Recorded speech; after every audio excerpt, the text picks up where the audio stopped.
Bienvenidos, comenzamos una nueva edición de Superbike Argentino TV por la pantalla de Garage todos los domingos. Minutito pasado a las 2 de la tarde aquí nos encontramos. Atención, porque tenemos un programa espectacular. Van a decir, esto lo hiciste los domingos, es cierto y no nos equivocamos. ¿O no, Crespo? ¿Cómo andás? Álvaro, siento una aura distinta hoy. Tengo, te lo dije ya, sí. Estuvimos hablando con esta gran leyenda del motociclismo argentino. Por suerte vino temprano en la producción y estuvimos disfrutándolo y le dijimos, ahora vamos a extender todo lo que hablamos antes, pero siento esa aura especial de una verdadera leyenda. Sí, nos quedamos mudos, en la previa nos quedamos mudos escuchando y creo que va a ser un poco lo que vamos a vivir durante el programa. Presentalo vos. Por favor, quiero agradecerte.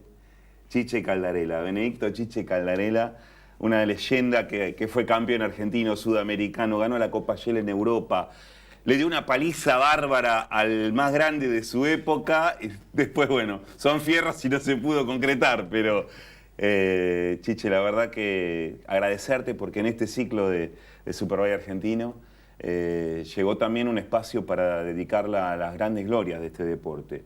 Y que vos hayas sido el primero elegido, para nosotros es un honor. Gracias. Para mí también estar acá es un honor. La verdad que saben perfectamente que el motociclismo lo llevo muy adentro y bueno, qué mejor que estar acá. ¿Te gusta, Gustavo, una leyenda, un prócer, todos los sinónimos que podemos poner a Tucarello que significás para el motociclismo? ¿Te gusta ese rol o no? Me gusta todo porque es parte de mi vida y bueno, nací con la moto y sigo estando con la moto y bueno, cuando se habla de moto me emociona.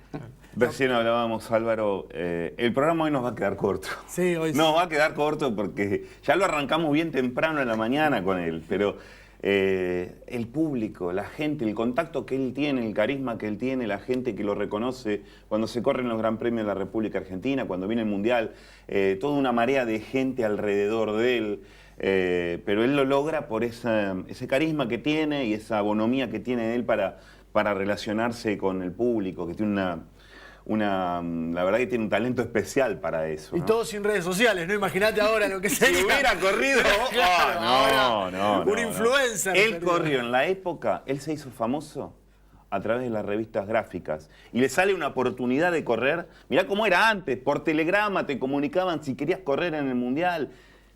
Impensado, la gente hoy no lo podría entender cómo se manejaba todo antes. Él corrió, él logró una oportunidad de ir a correr a mundiales a través de los destaques en revistas gráficas.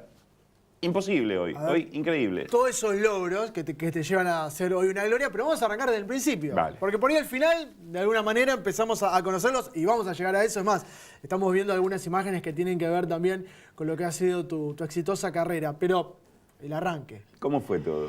El arranque viene ya de familia, claro. Porque mi padre, o sea, es lo que hablábamos antes, que mi madre sufrió 3 veces, y por lo mismo. O sea que mi padre, bueno, empezó corriendo, fue campeón argentino 2 veces, y cuando dejó de correr, bueno, nosotros trabajábamos con él en el negocio de motos, y se dio de que, bueno, me pueda subir con 19 años a la moto que había dejado él. A partir de ahí empieza una etapa diríamos, muy fuerte en mí, de que subirme a la moto de mi padre hasta con el mismo buzo, el mismo casco, el mismo número, todo eso fue de que yo empecé a competir con los que competían con él. O sea que fui el nene medio mimado de los grandes, porque decía, bueno, antes corríamos con el padre, ahora tenemos que correr con el nene. No te dejaban ganar, pero no se ponían mal si vos ganabas, ¿no? No, se ponían contentos, porque tengo fotos donde, bueno, está Galucio, Cupeiro, en fin, Osvaldo Salatino, que es el tío de Juan Carlos, o sea, teniendo menandas como si fuera el hijo de ellos. Así que la verdad que yo la viví muy bien. Pero más allá de que vos tenías un apellido y tu papá y lo que contabas, hay un momento donde te das cuenta vos y los demás que sos bueno, ¿no? Que hay un quiebre de participar, a saber que competís, que sos de podio y que sos para ganar. ¿Cuál es ese quiebre? ¿Cuál es el momento que decís, no, esto va para otra cosa? Es que cuando empecé a correr con una Pumita en carreras así, era menor, 13 años, y bueno, no se podía correr en autódromos y corría algunas carreras así afuera. Entonces, bueno, ahí me di cuenta que la moto me llevaba. Después cuando ya pasé a una Gilera 150, llevada a 175, ya la velocidad era otra cosa. Sí. Y bueno, ya nos juntábamos con varios pilotos ya de la época y bien. Yo creo que en mi vida fue muy divertida la cosa. Subirme a una moto y estar atento, porque en aquella oportunidad cuando mi padre corría, yo tenía la oportunidad de ir por el circuito con algún amigo de él caminando, uno iba al lado de la pista, claro, y veía lo que hacía mi padre o veía lo que hacían los demás. Entonces yo muchas veces me preguntaba por qué hacen esa curva así, por qué corta, por qué acelera, por qué hace uno viene más adentro carenado, otro no. Y tal es así que muchas veces entraba yo a las 12 de la noche al garage de mi casa, donde siempre había alguna moto de carrera, y como pibe que quiere aprender, me sentaba. Claro. Y claro. Y jugaba y hacías el movimiento. Y sí, me sentaba y ya entrenabas. Y era como que uno ya sentía la ganas de subirse. Entonces cuando me tocó subirme a la moto de él, él salió a caminar por el autódromo y yo salí a andar. De repente esperaba que me parara y me dijera algo. Y me paró una vez sola y me dijo: tenés que hacer los radios como si hay otros pilotos. Dice, vos estás haciendo el radio bien, pero cambiá los radios. Lo hice y me aprobó prácticamente, pero lo hice, ¿cómo te puedo decir? Como yo juego, no, para mí no fue natural, ningún esfuerzo. Natural, lo tenías el movimiento. Es como que vos tenés un juguete y jugás con el juguete. Para mí la moto fue eso. Entonces, para mí siempre fue divertido poder participar y competir con las grandes figuras, no solamente argentinas, sino internacionales. Tenías razón, Gus, esto nos va a quedar corto, nos tenemos que ir a la primera tanda. Vamos. ¿Querés dejar la pregunta picante para la vuelta? Vos formaste parte de una generación joven en la Argentina, Sí. Cuando arrancaste, Sí. que fue a pelear con gente ya muy experiente, pero llegaron Kislin, vos, y hubo un choque ahí generacional que terminó bien. Aprovecharon mucho ustedes. No respondas, Dale. no lo respondas. Quedamos con la gente ahí para lo que va a ser tu respuesta. No se muevan, esto va a quedar corto, no cabe duda. Primera tanda y ya volvemos.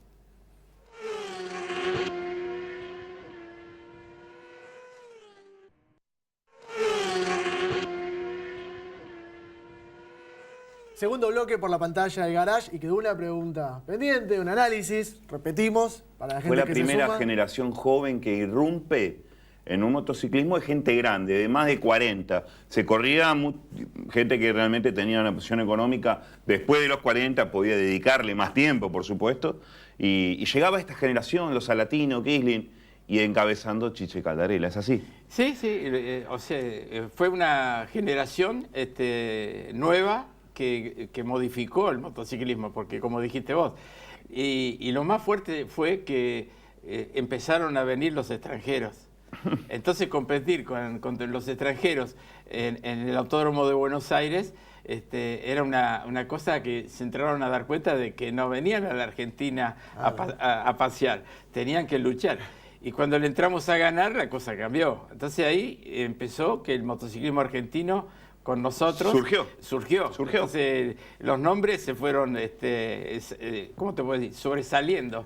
Cosa que cuando uno me tocó correr después en Europa, ya sabían quién era Caldarela, claro, pero no sabían de tanto. Entonces, para mí fue una diversión tan grande y lograr correr en Europa, donde para nosotros y para mí era miedoso, diría, porque de los circuitos que nosotros sabíamos y por lo que leíamos, siempre en cada circuito había un accidente lamentable. Sí. Y entonces era como que, ¿qué me iba a encontrar yo cuando iba a correr allá? Claro. La moto, sabía que la moto estaba en condiciones para correr, pero yo no conocía los circuitos.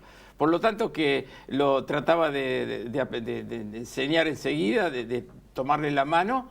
Y bueno, logré ganar 4 carreras en Europa con la Gilera 4, cuando ya la Gilera prácticamente no quería más. No era la moto de punta. 6 años más vieja. Sí. Y llegar a correr la última carrera en Monza y hacer 196 de media, salí detrás de Mike Haywood, el número 1 del momento. La verdad, eso quedó marcado. Pero lo más marcado fue cuando salí de acá de Argentina, cuando se había corrido el Mundial, y Mike Haywood había venido con la MB y había ganado, pero con un tiempo fabuloso.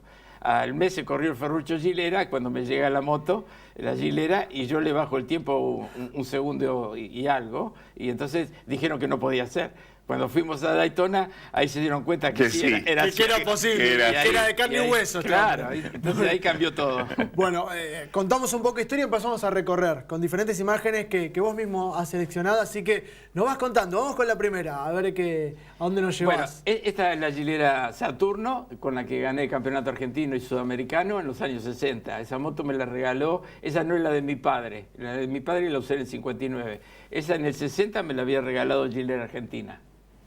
No. ¿Conservás algo de eso? ¿De esas motos? ¿O fuiste recuperando?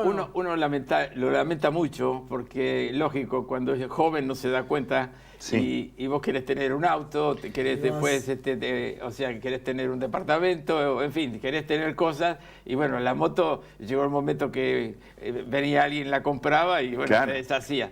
Por suerte, las motos que yo corrí están en Europa. O sea, las tienen coleccionistas. Bien, entonces, bien. cada tanto las puedo ver. Vas y las tocas un poquito. Vamos a otra foto, a ver, ¿por dónde...? Bueno, esta que es con la Macchi, la G50, cuando gané el Gran Premio de Argentina con el número 12, porque cuando se corría internacionalmente te cambiaban el número. Entonces, este es en la horquilla, doblando con la Gilera, con la Macchi, G50. Circuito 2, un circuito que, que no existe.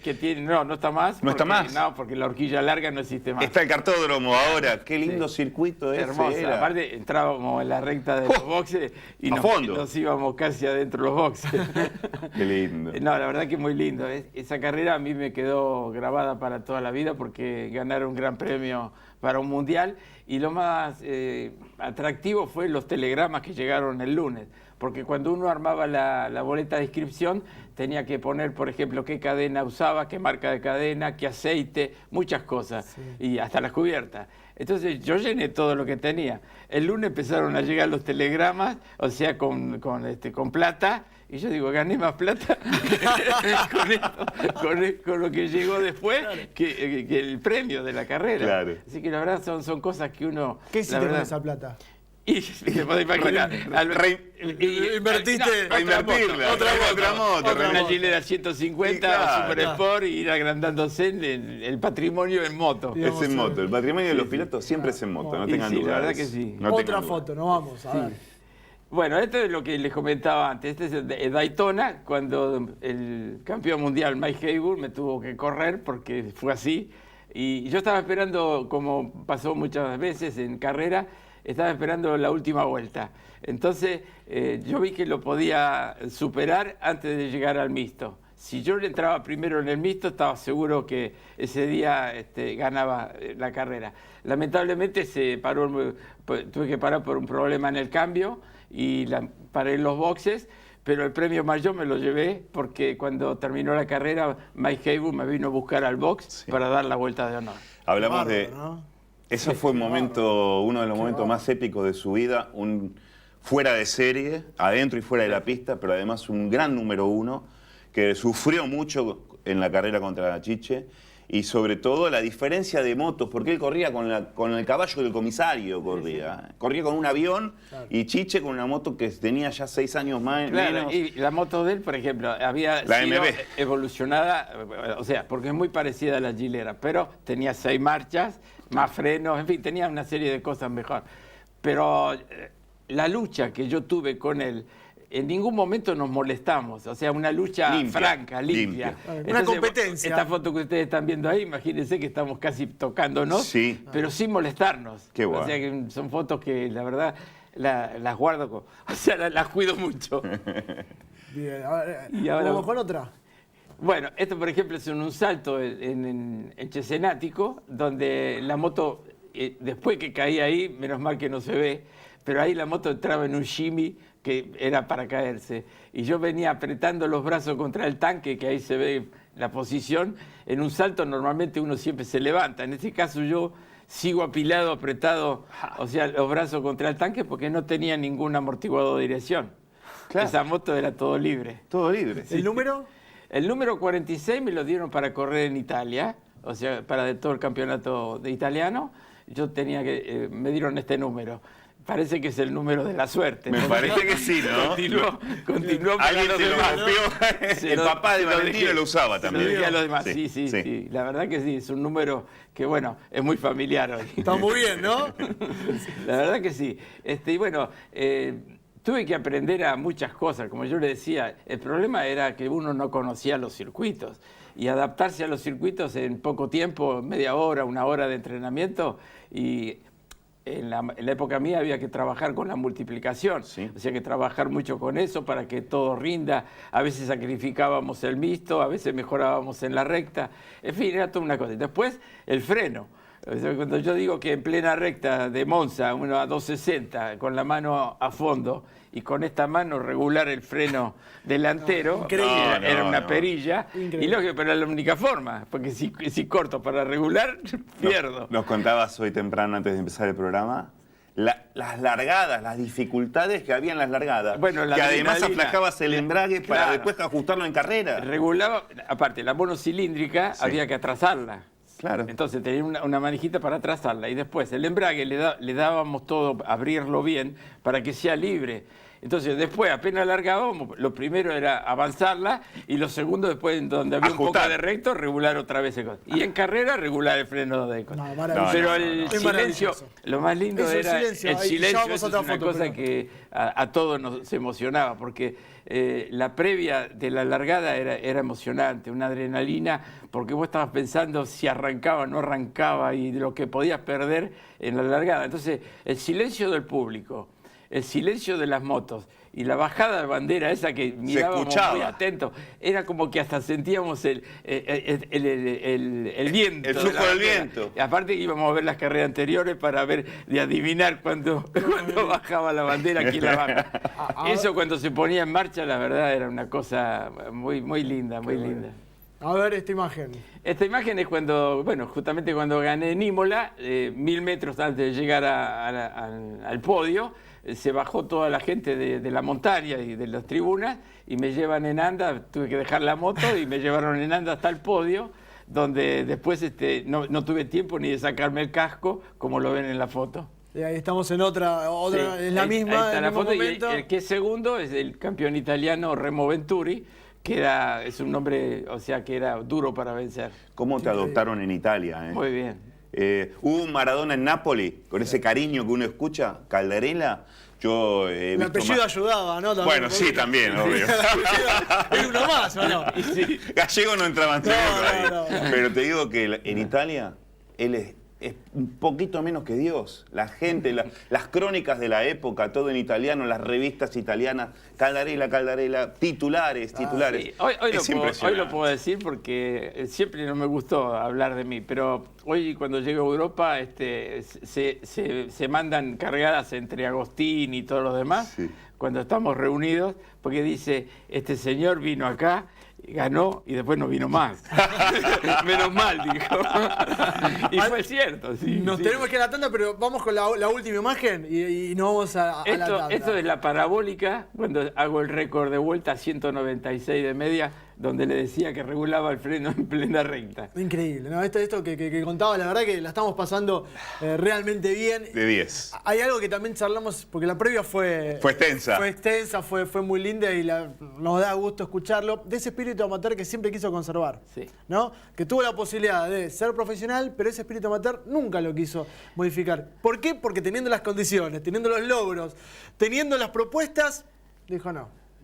Sigo amateur. El hecho de pasar a ser profesionales tenés una presión que yo nunca la tuve. No la tuve ni del Commendatore Gilera ni de mi padre, nunca. O sea que siempre fui libre de hacer lo que a mí me parecía. Y bueno, lo debo haber hecho bien porque nunca me tuvieron que decir nada. Pero cuando ya después dejé de correr con Gilera, tuve ofertas de otras marcas. Fui a probar otras marcas, he ido a Japón. Pero bueno, pero ya entraba en otro terreno. Y la verdad me equivoqué, porque tenía que haber ido y amoldarme a que tenía la presión de la fábrica o la presión de los sponsors. Nos vamos a la última tanda. Dale, ¿Les vale, parece? Y seguimos dale. disfrutando de un programa espectacular. Tanda y volvemos.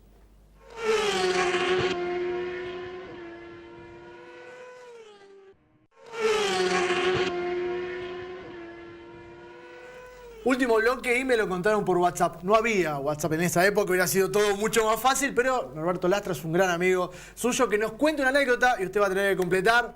La vemos y la compartimos.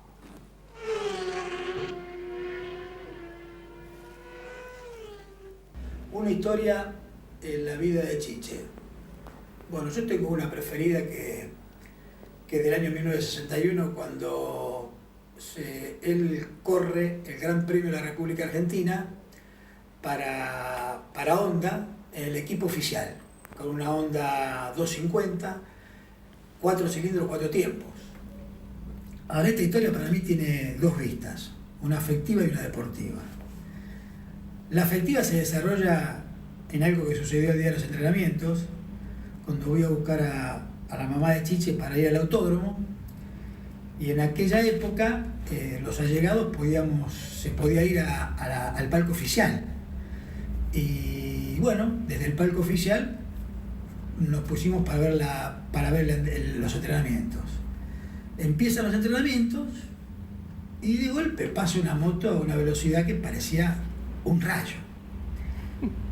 La mamá de Chiche inmediatamente exclama: pero ese muchacho le va a ganar. Ese muchacho anda que es increíble, le va a ganar. Yo no me olvido nunca, pero le digo: Tita, es Chiche. Bueno, la cara de esa mujer y los ojos de esa mujer no me los voy a olvidar en mi vida. Yo sé que esta historia a Chiche lo llena de emoción, lo conozco. Y la parte deportiva fue ese glorioso domingo, domingo de la carrera, con un autódromo lleno como nunca. Chiche larga en primera fila y cuando larga pica en punta. Cuando pica en punta el autódromo se cae abajo. Y bueno, pasa la primera vuelta en punta con todos los campeones del mundo que lo seguían, como si fuera, no sé, una liebre. Eso sucedió fácil 3 o 4 vueltas con el autódromo que explotaba de emoción. Hasta que lamentablemente la horquilla delantera empieza a tener alguna anomalía y Chiche debe abandonar.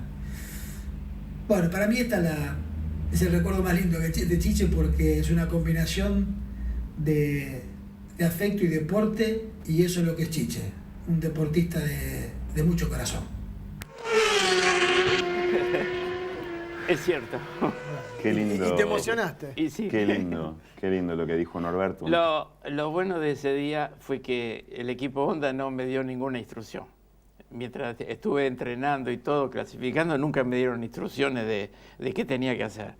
Y bueno, lo hice como si la moto hubiera sido mía y yo salí a fondo.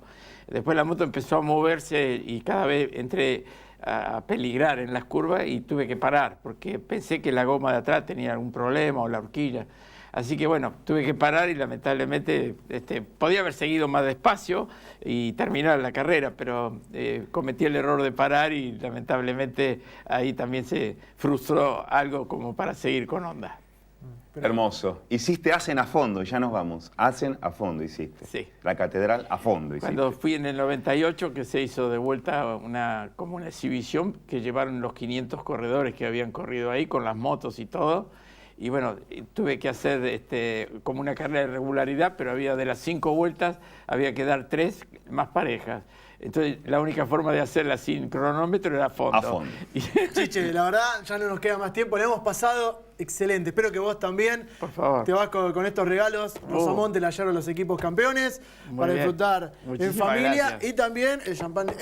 Vos habrás coleccionado, ¿no? Porque es el que se utiliza en Muy los lindo. podios. Tiene de ¿no? todas las Muy bueno. épocas, No, Chiche. esto muy sería bueno. terrible porque tendrías todos los fines de semana Muy el bueno. champán. Acá tenemos el Muy lindo. video del complejo Nix, el champán Nix. 4 pistas, impresionante. Mirá lo que es ese lugar. Un lugar para hacer la previa, fantástico. Para pasar una Motos, muy linda noche. autos de alta gama, mirá lo que es ese lugar. Increíble, todas las noches tenemos que estar ahí. Todos los sábados, viernes, sábados, ahí presentes con Gustavo. Bueno, la verdad, un Gracias, gustazo, Chiche. Un Gracias a gustazo. ustedes. Le agradecemos. Gracias a ustedes. ¿Vos hasta la próxima? Gracias. Hasta el próximo. Chau, chau.